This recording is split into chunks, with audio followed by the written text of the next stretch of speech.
Hey everybody, it's that time of year again, getting close to winter. I get a lot of comments about how to check the freeze protection.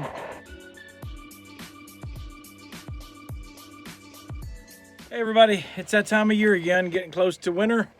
I get a lot of comments about how to check the freeze protection on the Intermatic timer.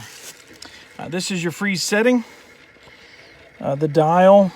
So what this means is when it hits 39 or below, that'll come on. The lower you set it, the closer to freezing it is before it comes on. So to test, real quick, okay, to test it, take out the 2 screws.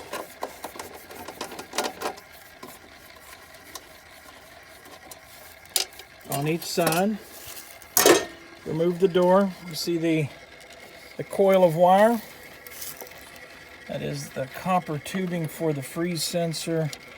And you can just put 2.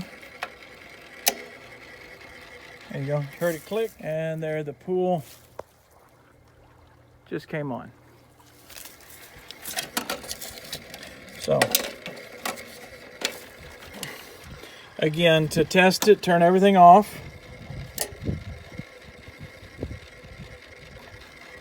Okay, we've got it set at, we'll set it down to about 34.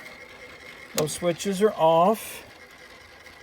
So when you add the ice, detects freeze, heard it click, and pool is on. That's it.